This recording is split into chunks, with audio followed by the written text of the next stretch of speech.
Ladies and gentlemen, boys and girls, welcome to episode 96 of A Wild Podcast Has Appeared, the official Pokemon podcast of Comicbook.com.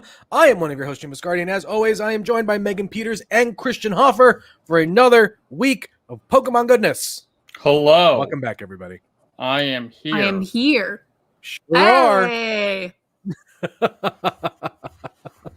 This is a show all about Pokemon. If you like Pokemon, congratulations, you're in the right place. This show is available every Monday wherever podcasts can be found. If you want to watch live and get involved in the chat, a lot of great chatters happening on Twitch. www.twitch.tv/comicbook is where you can go. Otherwise, you can find us also streaming on Facebook and YouTube as well. But the community and the chat is happening on Twitch. Anyway, slow week, a little bit. But, I mean, they needed a break. They needed a break. Christian appropriately titled this episode The Calm After the Storm, which is very true. But we do have a lot of fun things to talk about. And I'm very curious. Our deep dive today, I'm sure, is going to be a fairly lively one. So we'll see how that goes. But without further ado, let's just jump right into it. First question first. Obviously, who cares? Who did Community Day this week? I did Community Day. I did not. What did you think of Community Day, Christian? I mean, I think it was better than previous Community Days. I mean, here's my thing: is we got a new shiny, we got a Pokemon that was useful. That it's going to be useful in PvE or PvP, not PvE. So and I ended up, I hadn't gotten a Talonflame before, this weekend, so I think it was a success. I'm assuming that you have different opinions about this. So I didn't do, I didn't partake in, I didn't buy a ticket for it. Okay. I did end up with some shinies for. I did end up with some shinies. I got 2, so I was okay with that. But I while I was playing, and I would imagine if I had bought the ticket, I probably would have gotten a lot more. But for those who didn't get the ticket, the shiny rate seemed a little bit lower than previous Community Days, because some of the other ones I had done, it was like 4 in, boom, shiny, and I'm like, oh, okay, this is I can see it. So I imagine there may have been some load balancing there. Christian, is that a possibility or no? I think you had bad luck. I just had bad luck. Okay, fair enough. There was, I think your shiny rate was about the same as what your shiny rate would have been when pulling, Shining Legend cards or Shining Fates cards. So I think it's about the same. I mean, I got 5 or 6 shinies. I'm pulling it up now. I got plenty of shinies. My wife got a shiny on the second one. Oh, nice. So. I think in this particular case, I think it was just like random draw. Okay, I ended up only with 4, so not quite as many as I thought. I do think that maybe your experience, because you did Pokemon Go, the Pokemon Go tour, probably. And I think maybe your experience was a little bit skewed based on that. I mean, there could very well be it. But so I don't know, and this is more me asking because I didn't bother to do my own homework, so I'm sorry. But the Talonflame, that is the one that you were talking about that had the special move, was you only got that if you got the ticket, right? No, because that was the final. So any of them that you caught during that time? I guess I thought that was the thing, and that's why I was like, "Oh, that's really weird." So I am way off base here on this past weekend's Community Day, and I have no idea what I'm talking about apparently. So it's like when you were like, "Yeah, let's talk about how Community Day sucks now." I'm like, "How?" Well, like this conversation was like, this was the one that stopped the backslide. Like the last few Community Days have absolutely been underwhelming. Like Rosalia, if they hadn't loaded Rosalia or Roserod up with that, the double exclusive moves, that would have been up. And there's been some other ones that were pretty underwhelming too, like the Machop one was a joke. I think for me, sorry, I think for me, the thing that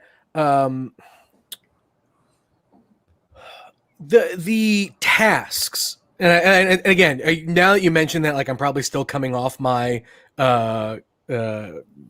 Kanto Fest high, is like the tasks didn't feel like they're just like, okay, obviously just keep it, and like the rewards didn't necessarily seem as too appealing, right? But I guess if it was only $1, all the stuff that you're getting if you completed them, which was probably easy to get, actually makes sense now that I think about it. Yeah, you're specifically complaining about the ticket, buying the ticket. Yes, there was some chatter about how the rewards for buying the ticket have decreased. So I would be inclined to agree with you there. They did seem pretty underwhelming compared to past stuff. I didn't buy the ticket, so I don't care. Yeah. What was that like? Because I remember looking on the day, looking to see what the rewards were, or just like what the tasks were going to be. And I was looking at the rewards, and I'm like, look, I already have inventory management issues. Okay, so like a lot of the stuff here, I don't know as if I really need. Now, like I said, granted, it was only $1, and so if you were going to pay $1 for some of the stuff in game, you are getting a deal plus the shiny plus the thing, but it like none of it was like, well, I can probably just get these through other means, right? Like if I just did some raids or anything else. And so I don't know, but anyway, I got my shinies, and it's a good looking shiny though too. Like that's another thing. Like it's actually a very good looking shiny. So like the fletchling line has some of my favorite shinies. When I started like the entire I'm going to start trying to collect shinies in my main series Pokemon games, fletchling was the second one I got. I went for. Nice. Yeah, I had total intentions of taking part in this because we had this conversation. I mean, we literally just had the conversation of like the kind of effort you have to put into it to get the things that are worth it from the community day. But I was trying on wedding dresses, and I figured out that very shortly into the process that by the end of that try-on session, you just want to sleep for 6 years afterwards.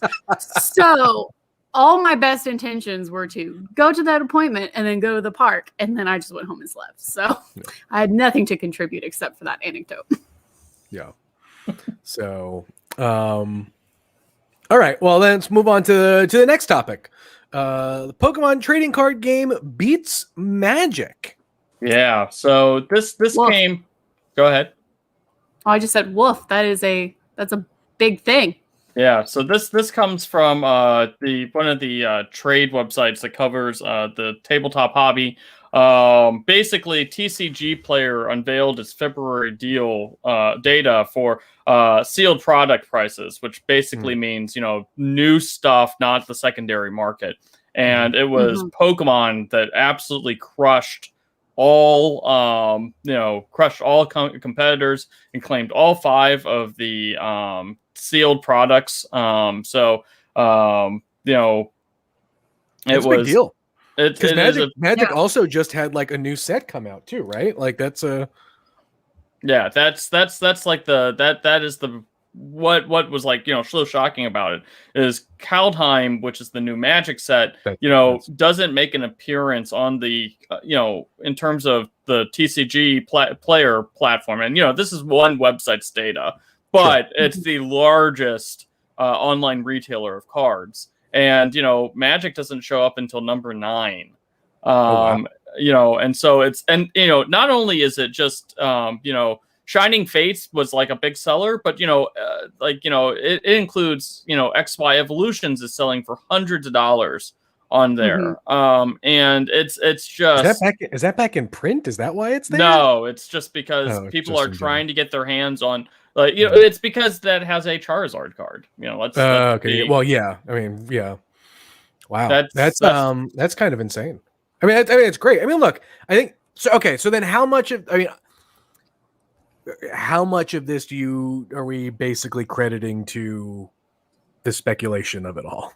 I think it is I think that it's not as much speculation because XY Evolutions cards are worthless. Yeah. They genuinely, I've got like 2 or 3 complete sets. No. I think a lot of it, some of this is being driven by breaking open Pokemon card boxes is like all the freaking rage on YouTube. And you know, that is what's driving it, I think, more so. For sure. And so, you know, and the big thing, the big takeaway on this for me was Battle Styles, which hasn't come out yet, is, you know, came number 3 on the TCG player. So it means that there's going to be a buying frenzy for those cards too.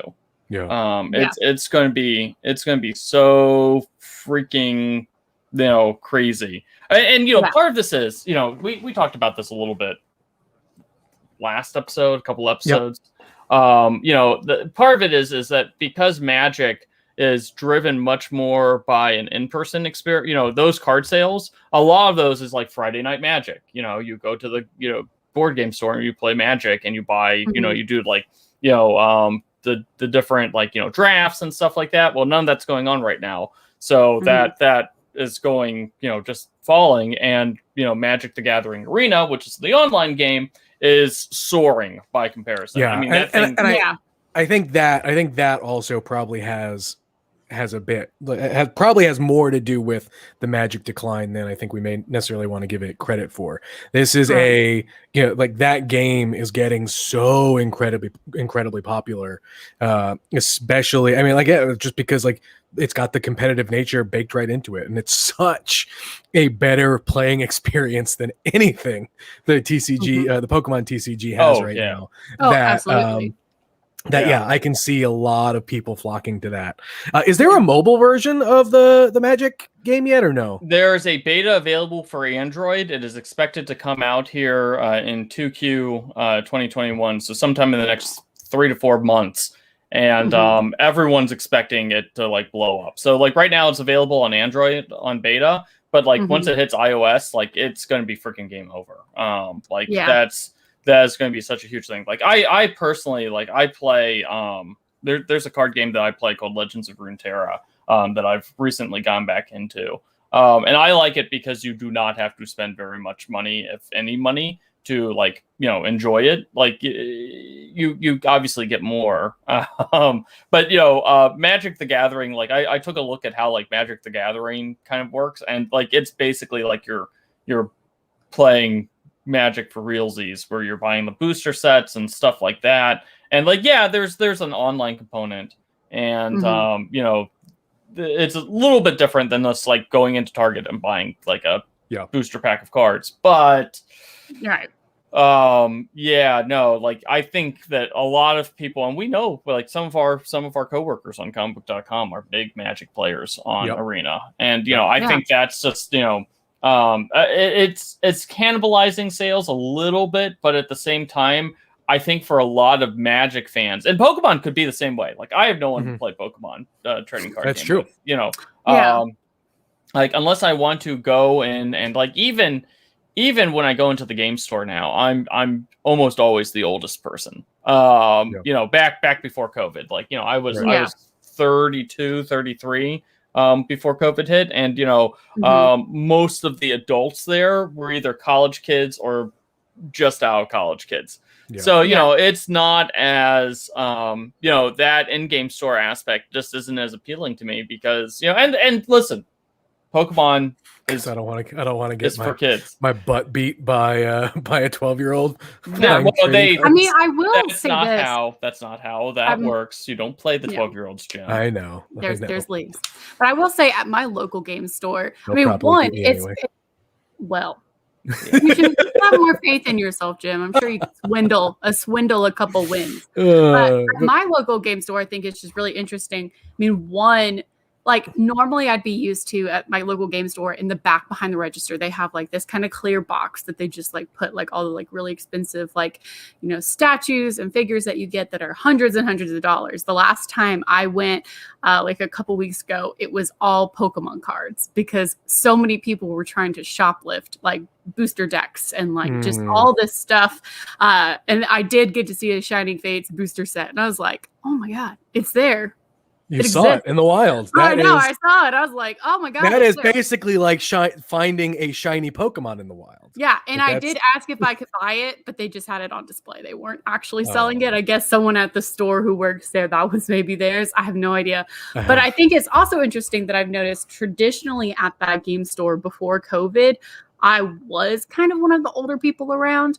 But now when I went in, I felt like I was one of the younger people around. I feel like a lot of older people, at least who are in this general area of where I live, have really gotten back into it because they have run out of other things to do in quarantine. Well, that's right, and that's it. That's the biggest thing. Into it, and I mentioned it to the guy behind the counter, and I was like, "Man, I feel young here today," and he was like, "Man, I know." So it's going to be interesting, especially when what you said, the Magic app comes out for iOS, because that's what's keeping me from kind of exploring that more robustly. Yeah, basically. All right. We got more trading card game stuff to talk about a little bit later, so we won't do it all here. Let's get through some of the rest of the news and then take our break. So, Yamper butt boxers. Yes. Corgi butts. Literally everything you need to know about what we're about to talk about is just there. Everything we are about to talk about is icing on the cake. Yeah, Pokemon Company in Japan has released a set of men's boxer briefs that has Corgi's butt. That has a Corgi butt on the back. It's Yamper's butt. So you can basically just have underwear that gives you Yamper's butt. That's really the entire piece there. It's super cute. I mean, I don't have much use for it, but aesthetically, I can appreciate it. I love them. I think they're amazing, and I hope they come to the States because they're incredible. Oh, they have to. There's no way they have to. The Pokemon Company definitely sees what's being talked about, and after Comic Book published our story about it, I saw it so many places. People being like, "Corgi butts, Corgi butts." It's gonna happen. It's just a matter of when. Richard, producer Richard, if you can hear us in the background, I know you've got the thumbnail for the eepisode. If you don't mind tossing that up so we can show. There they are, right there. That's it. That's everything you need to know about the Yamper butt boxers. So hopefully they come to the States. Hopefully we can get them because they're incredible. Also, as something Hoffer did not put on the list, coming to the States, if you do watch Pokemon Journeys, the last final episodes did come out at the end of last week. So you can watch a bunch of new English dubbed episodes of Pokemon Journeys, including when Ash gets to go to Alola and meets his baby brother. So it's good. I haven't gotten to watch a ton of it since I was very busy this weekend, but I did get to watch the Alola episodes because I was determined, and it's still just A+.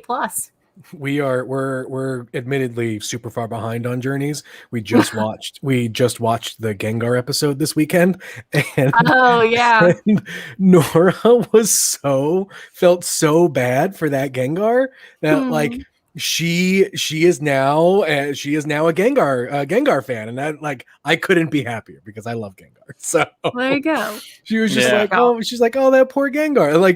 But that whole episode is just a series of just sad memes, right? Just the Gengar just sitting alone doing various in various places. I just want to screen cap all of them. When he's by himself sitting on the steps, that was maybe my favorite meme of last year. So many good memes came from that screenshot. When I see sad Gengar sitting on the steps, I think of Gem every time. All right, interesting image association. Well, great, thank you. I swear I am much happier in my day to day. I was about to say the smile's there, but the eyes are dead. Dang. Wow. All right. All right. Moving on to the last news item because we do have to take our break. There are some YouTube shenanigans happening. That we covered one of the first ones where someone had bent the chunky Pikachu, the rainbow rare Pikachu from the last set, and this time around there is a video going around someone bending the shiny Charizard. I hate this trend. Just for the record, I think it's dumb. It's really dumb. I'm sorry. This is like the epitome of please pay me to do something stupid. Yes. And then I do something stupid, and then I You know, and you know, it's all performative BS. You know, it just annoys me. Like, you know, like there are so many kids, like, you know, on these like the card bending trends. Like, there are so many kids who, like, you know, would Just appreciate want the these cards. cards. Yeah, it's like you're just a, you know. I do need to call out Acme White in the comments. Thickachu is now what I will forever call him. That's perfect. So, Thickachu. Thickachu. Yes.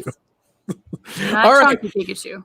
Now, when we get back, we are going to talk about the trading card game and Pokemon Go collaboration, what that could mean, and then we'll see where that conversation takes us. Plus, Pokemon fact of the week, all that and more when we get back.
And we're back.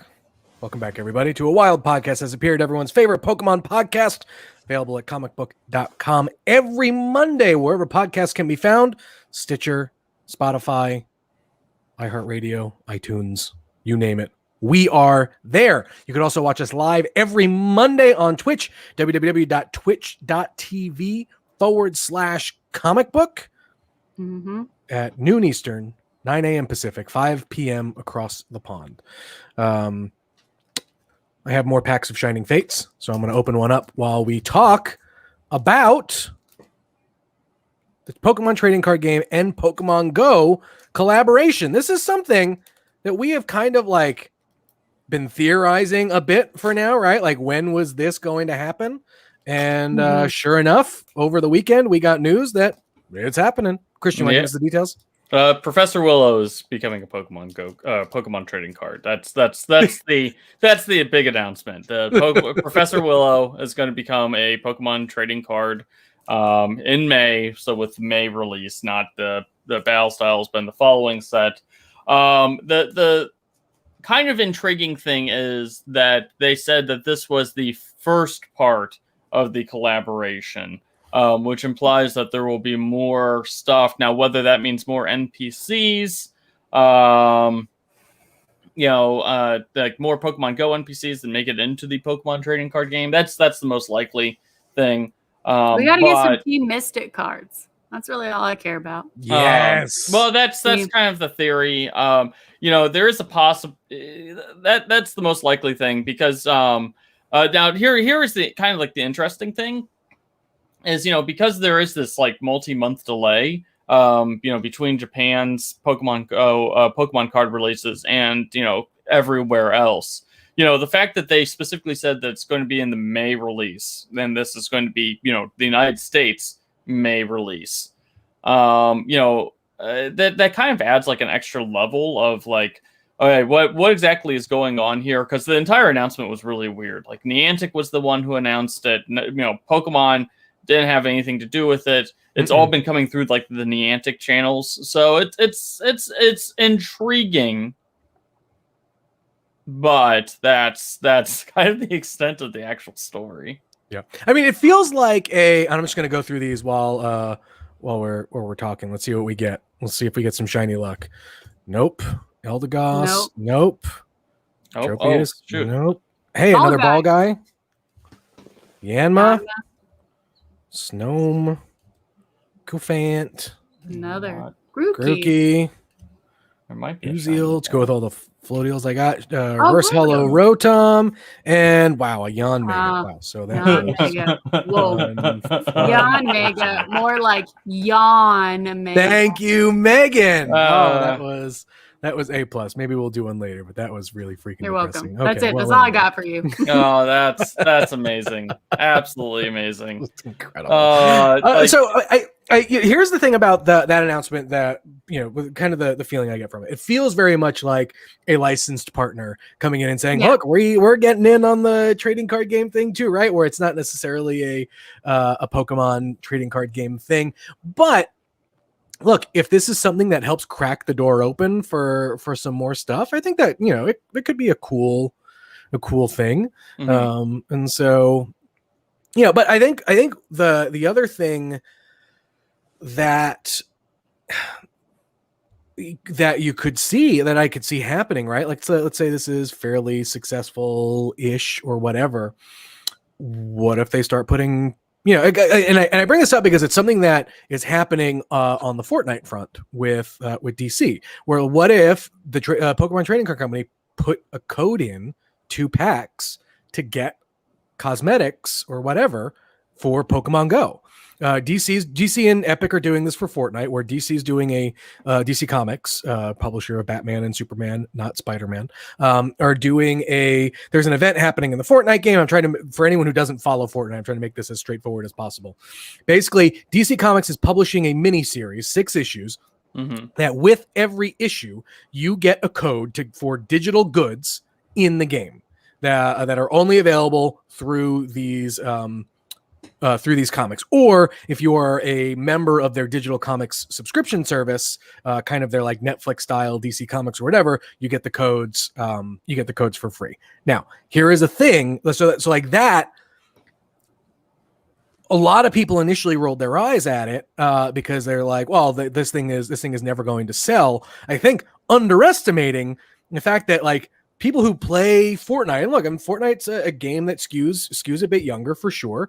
I think there's going to be a lot of foot traffic into stores if they know they're going to be able to get cosmetics, licensed cosmetics, right? These are not just like crappy, random Fortnite ones. These are like Batman, Harley Quinn, cool DC cosmetics for free. Or not for free. You pay the $4.99 for the comic, and then you get it, right? If this came to the trading card game and Pokemon Go, what would you guys think about that?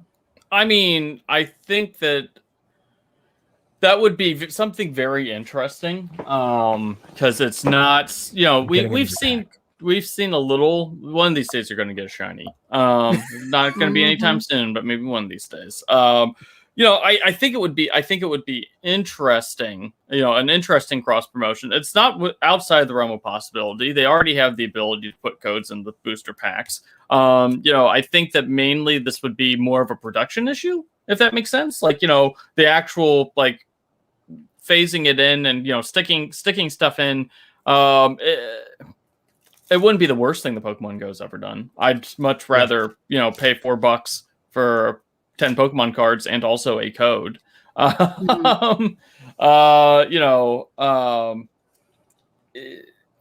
terms of the, and also there's a Facebook comment talking about Comicbook.com just literally undersold comic books.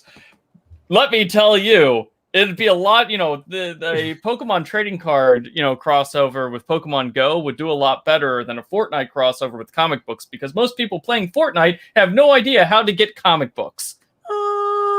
Yeah, I mean, I don't know. That's a topic. It's a topic for potentially a different show. But I think, but here's what it boils down to. I'm going to tie these two things together. Watch. Things like these, right, have the potential to drive enough new people into a certain space, right? Like that's. I can remember as a kid when like these like promos or whatever, like I would ask my parents like, hey, I need to get to Toys R Us so I can, like, even using Pokemon, for example, right? When they would just do, the giveaways or whatever. Like I don't care how we found a way to get there, but like I really wanted it. And so could they take me, kind of thing. And so if you are a kid playing Fortnite and you want some of this stuff, because it's going to be advertised in the game, so it's not like it's a thing that is like flying under the radar. It's going to be advertised in the game. Kids are going to see it and they're going to be like, hey, let's find me a comic book store because I want this stuff. And look, if the comic does the job that we hope it does and gets, that fan who may not have read comic books leading into this thing to read and start going on a journey that way, then yeah, absolutely. Like that is a way that this could win and that's the same other thing. That's the other thing too, right? Like this could be a thing where how millions of people are playing Pokemon Go. A lot of people are playing the trading card game, but like more people are playing Go than are playing the trading card game. And if they were to do something like this, I can see that driving some fresh faces, especially if they tied it into like Battle Academy, right? Or found some way to like sell those, like the startup game. Like that's the key, right? That's like the synergy that you all hope. And I know synergy is a terrible, like I hate that kind of jargon, but that's hopefully like the ecosystem that can get fed by doing stuff like this. I think that what I genuinely would like to see is I feel like the best thing would be if we had a real Pokemon trading card game like mobile app, and that's the tie-in. Like I feel that would be the most beneficial. I think that codes and the booster packs that tie into Pokemon Go, definitely a thing.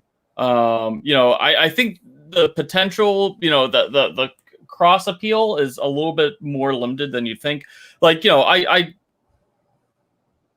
there is definitely a cross section between Pokemon Go players and Pokemon trading card game players. And I think that, there's definitely room for growth. Like there are definitely people who have, who like Pokemon Go who would also enjoy the Pokemon trading card game. However, I do think that the audiences are a little bit more separated than you'd probably think. You take a look at the average age of a Pokemon Go player is much higher than the average age of a Pokemon trading card game player. So, I think those are all things to consider about. But I think you're absolutely right. There's definitely room for growth and cross appeal that just never the Pokemon company and this is partially because the Pokemon franchise is actually a collection of different companies. Yes, absolutely. And that's the biggest thing. And that's the thing to try and pull everyone together. Okay, I just opened a new pack, so let's see how we go here. Well, let's prepare for that's not shiny. Also Okay, not shiny. right, Those are people. Oh, look at that blue Cramorant. Another Grookey. Oh, but more Pekko. Spinarak, Buziel. Wow. Rowlet. First Hollow Rusted Sword, still not as tiny. And Cinderace. That could be one of the better cards I've pulled. Oh man. Like I said, one day your shiny will come. That's it. I think I've only I must be having terrible luck. I think out of all the packs we have opened over the course of the show, I have only gotten one shiny card, and it was a freaking Arrokuda. Yep. I do like how you had the Arrokuda instantly available. You had that out. you had that out to show off. Casually. Yeah. So it's right. Here is my one shiny card, an Arrokuda. Okay. Now, one of the things that we were kind of talking about, right? Like you were saying, like if a Pokemon company ever got off their butt and developed a strong online version of the trading card game, what would it do to set it apart from from other things? Like obviously we talked about Magic, and Magic's got its own thing up and running. But it's been funny because one of the biggest things that you have seen that you can do is the rise of NFT, right? Oh, and here we go. We're going down this rabbit hole. NFT, for anyone who doesn't know, is non-fungible token, which is basically a cryptocurrency kind of it's not a kind of thing. It's a cryptocurrency kind of thing, right? Where, Ethereum and your Bitcoins and all of that. And what you're seeing is, especially in the art world and, with companies like the NBA, and I think the NBA and Top Shot is probably the best example that we'll use for right here, where basically is if you buy into a pack like a digital card and you get digital collectibles, which for the NBA are basically like player cards or moments, right? Yeah, they're all video clips. They're all video. They're basically video clips that you can then sell in this market, and it's tagged. There is a finite number of this stuff, and so with this rising in the collectibles world and conversation, a lot of people are wondering whether or not this will inevitably come to kind of the geek space of collectibles, whether it's Marvel trading cards, Pokemon trading cards, Magic, or whatever. And now, I think the thing to say, and I think right off the bat, to me, it would make more sense if there was a kind of divergent path or a totally different set of things for you to kind of get involved in and do it, and not have it tied so closely to the kind of pure fundamentals of like the actual game, right? Because I think I don't know if it works for like collectible stuff. I don't know if it works for things that are actual games to play. Yeah. And so, like, as you guys remember, though, like way back when those, I think it was Topps had they were like they're basically like collectible trading cards that were like tied to the anime when it first came out, and so some of them had like screenshots of saying like I think like that stuff makes total sense for this kind of thing. For the actual trading card game, I think it makes zero sense. Yeah, so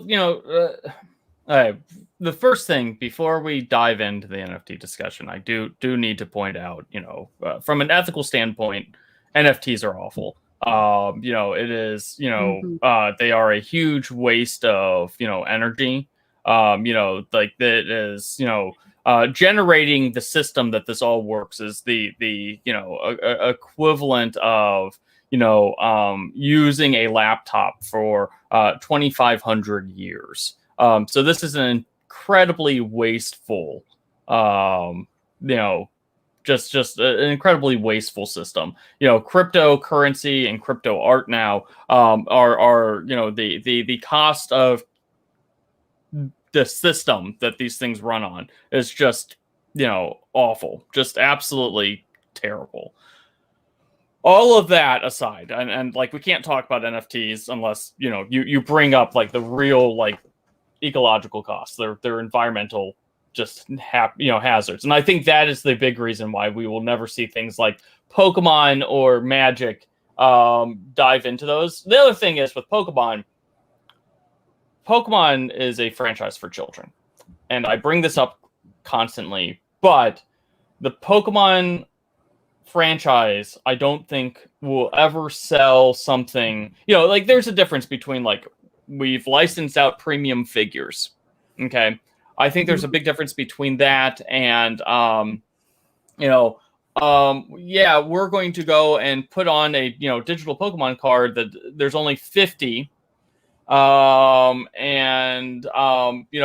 going to officially license like basically the Pokemon secondary market. It's just not something that the Pokemon company really seems to have any interest in. Like, Magic, I could see them trying it. To be honest, that is how that game is going. They have the secret layer drops, which are basically real world versions of NFTs, where they're like, we're only going to ever print like 5,000 copies of these, and if you want one, you better sign up now. And we've got like alternate Godzilla art, and like people like will go and kill each other for these cards. So I could see. Go ahead.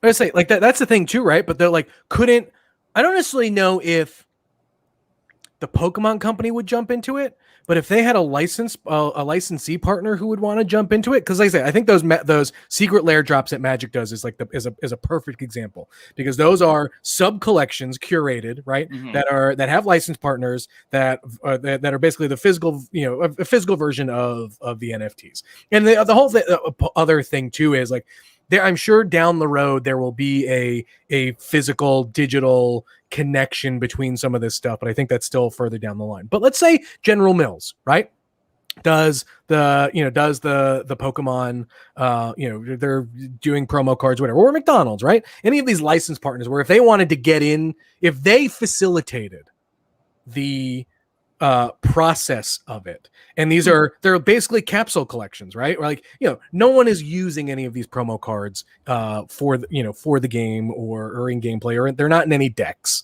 And so could that be a route that they go? Now look, the whole world, the whole idea of digital collectibles, and I know I'm going to eat, I will probably eat my lunch down the road once this becomes the thing, to me doesn't necessarily make a whole lick of sense. But there's enough. But like, look, there are people dropping a ton of money on this NBA stuff. But right. Megan, you haven't necessarily said anything yet. What are some of your thoughts? I mean, I think just all of us in this conversation, and most of the people who are listening to this podcast, they understand that the Pokemon Company takes a long time to look at market trends, to look at what's happening. They do not make spur of the decision choices when it comes to how they disseminate and distribute product, whether it's the anime or video games or merchandise. They always have test areas, and more often than not, those test areas are in Japan. And speaking from kind of digital collectibles, NFT, there is that kind of collectability with like mobile apps, but in terms of like what you're mentioning with NFTs in Japan, that's like a super, super weird thing. And so I feel like no matter what, whether, McDonald's rolled up and said, I will roll you this entire, campaign to do NFTs, the Pokemon Company doesn't have to do a thing about it. I do not think that the Pokemon Company is ultimately going to do that until it has a complete and full understanding of what that would make them look like as a brand, like long term. So they're not a company that just like jumps on the nearest trend necessarily. So I would be shocked if they got in on it, because they really kind of tailor their merchandise and their kind of talent to things that are inherently based for kids, like Hoffer said, which is kind of weird for NFTs, and then primarily that test well in Japan. And this is just such a weird thing over there currently. Now, if this trend continues for another year, maybe 2 years, I could definitely see the Pokemon Company getting in on it. I'm not sure what it would look like. Definitely, I think it'd be weird if it was like the card game based. But I would be shocked if it would be in any way imminent. Yeah. The thing that with this entire NFT discussion, like the other weird conversation is, and part of this is, with Top Shot, which is, this is how this entire conversation got started with, eventually, Top Shot is making all this money on what is the equivalent to digital trading cards. And that's really what they are. They're digital trading cards. Right. And digital trading card apps exist, right? Like Topps has a whole ecosystem, like where you can buy digital packs and whatever, and you can sell some of those digital cards on, like, people have sold digital cards on eBay. Like that's a thing that happens. Sorry, I didn't mean to cut you off, but like that, the world exists. But the world as far as like NFT stuff goes is the emerging market where a ton of big money is being spent. But sorry, Christian, go ahead. Yeah, no, well, and that's the thing is, and I mean, this kind of ties in. It's all about the platform. Like the reason why Top Shot is doing so well is, Top Shot has a marketplace. You can only sell Top Shot stuff on this marketplace, and then you display it. And the reason why there's a lot of money is it's because, people like, like Mark Cuban, a bunch of people with tons of money to burn. It's just their new playground. It's what they're doing to be goofballs. So, let's that's the qualifier there. A lot of these like this NFT stuff, it's the same thing with like right now there's like digital artists are starting to get in on this too. Like we've seen like because Boss Logic sells some of his Boss stuff. Logic has gotten into it. And now we're starting to see like comics people selling digital comic strips that they've made through NFT. They're getting a lot of pushback, but again, that's a totally different conversation. The thing with this is that is because it's the equivalent of going and buying a piece of actual art. That's the thing, and there's that weird collector's mentality. But what I don't understand with a lot of this is like, how are you going to display this? The Pokemon trading card game or by digital frame. Yeah. Well, that's like the thing is, it's like, I don't understand with anything outside of Top Shot, because Top Shot has the platform, what you do with this. Right. You just have it. You tell your friends I have this thing, and you can click this link and take a look at it, but it's mine. Yeah. And so I feel like if something like and we could say this doesn't even need to involve NFT. If we wanted like a digital Pokemon card game experience, they would need a platform that people have confidence in. Yes, I think that's the conversation that's worth having. Like the NFT stuff is weird, and it's it's weird in like 15 different ways. But like you said, Topps has cards that you can buy and sell digitally, and I think that there would definitely be a market for the Pokemon trading card game or Magic the Gathering. Let's face it. We say it's Pokemon, but it's going to end up being Magic that does. Yeah. I think Magic has a bit more flexibility in making decisions like this a bit faster than the Pokemon Company does, for the exact reasons that Megan outlined. But look, here's the thing: if it's going to make money, though, like. Someone could come in, right? Not Niantic, but someone could come in like Niantic, create a game like Pokemon Go, you built off a system that they had already, and have it be a money machine for everybody. And so it could just be someone coming in like Niantic, making the case and seeing if it works. But enough on that. I want to get to the Pokemon Fact of the Week, which actually is kind of the perfect Pokemon Fact of the Week coming out of this discussion. So, Christian, hit us with it. Speaking of digital things, this week we're talking about Porygon.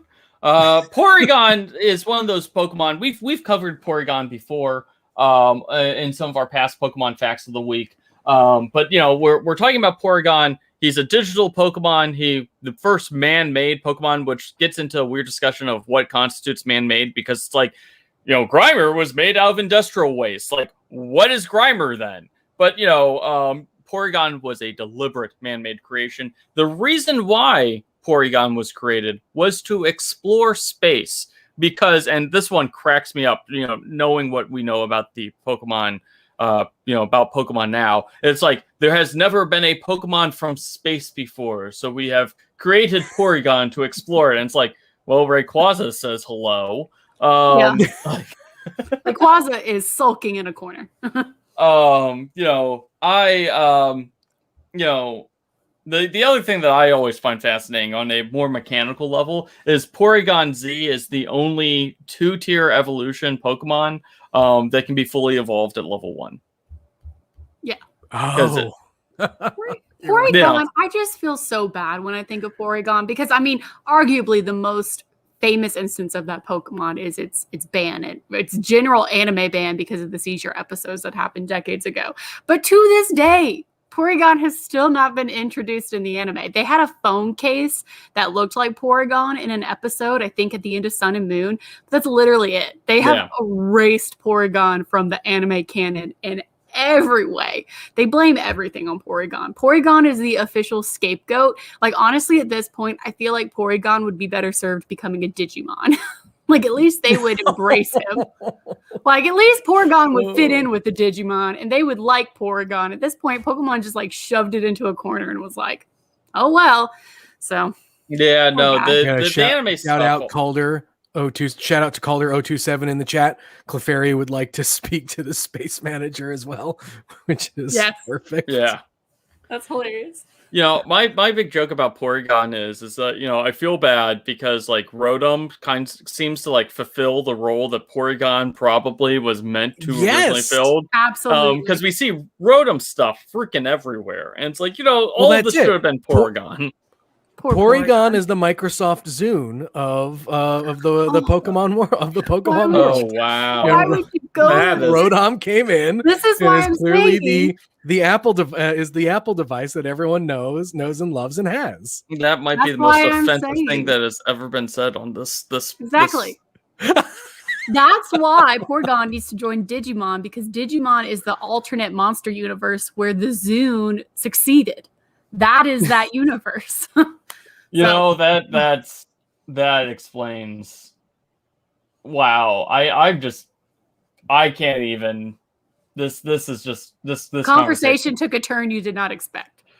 Just the like, yes, you know, like in a perfect world it would have been the Zune, and it's like, oh my god, what is going on? Nothing guys? is making me feel older than everyone in the comments. It's not a perfect world. This is just what happened, right? Like, you know, there's so many people right? Or is Porygon more the BlackBerry, right? Until until the iPhone came out, and everyone still exists. So, you know, Zune was the accurate comparison, but the fact that everyone in the comments is asking what is a Zune is making me feel really outdated.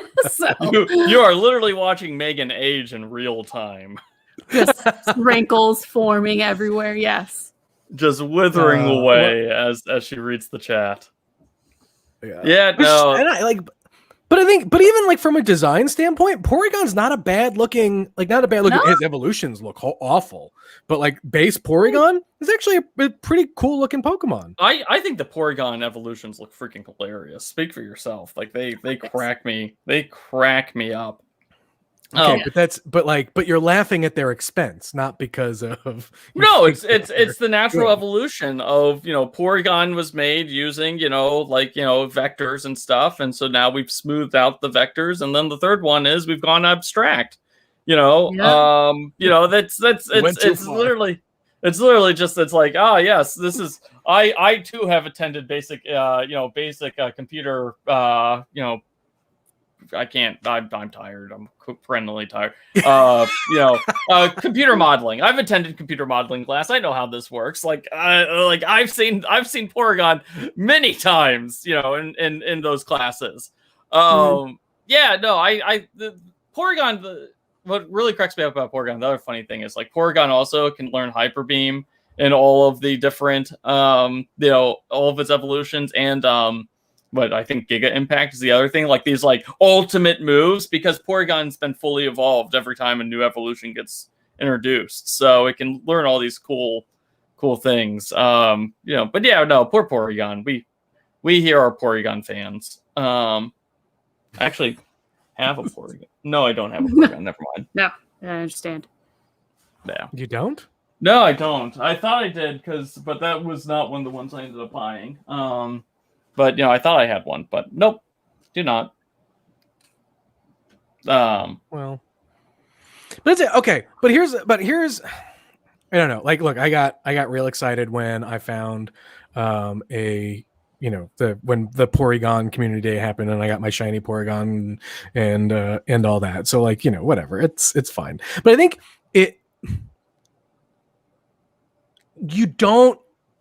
When was the last time we got, though, a Pokemon? I think Rotom was probably the last one, right? But a Pokemon like Porygon that was just like one that, you know, kind of that synthetic, you know, man-made-ish kind of, you know, digital Pokemon. Like it's been a while.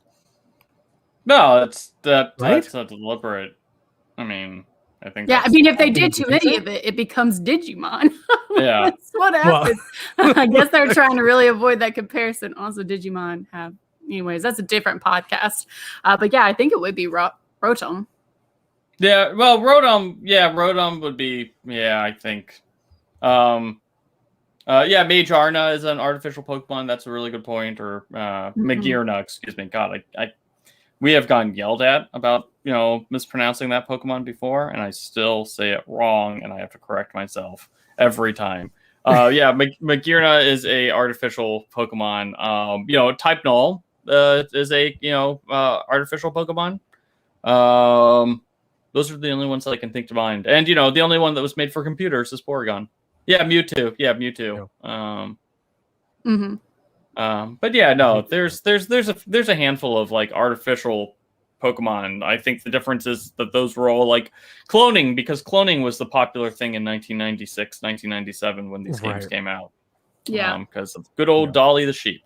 And on that note, I feel very old. So let's end this thing now. All right, let's wrap this puppy up. And then for folks in the Twitch chat, we're probably going to raid another channel at the end. So stay tuned for that. But if you are listening and you're thinking to yourself, man, I would love to find a way to support this show, there are a number of ways you can do it. Just tweet people about it. Just say, hey, this is a Pokemon show I like. If you like Pokemon, you should check it out too. Otherwise, you can also leave us a review on iTunes. Reviews go the longest way in helping our discoverability for someone to just like type in Pokemon podcast or whatever. This will pop up, and sometimes we read them on the show. And so I think I have a few saved up. We're only 4 episodes away from episode 100, and so we're going to read a whole bunch of them on that show, trying to line up some guests for that show as well. So be on the lookout for that. That one's definitely going to be a fun one. Otherwise, like I said, otherwise what you can just do is follow us on Twitch, follow us on Twitter at PokemonPodCB. You can find me at Jim Viscardi. You can find Megan at Megan Peters CB and Christian at Seahoffer C Bus. Thanks for hanging out with us, guys. We really appreciate it. Until next time, we'll catch you later. Twitch fans, stay around.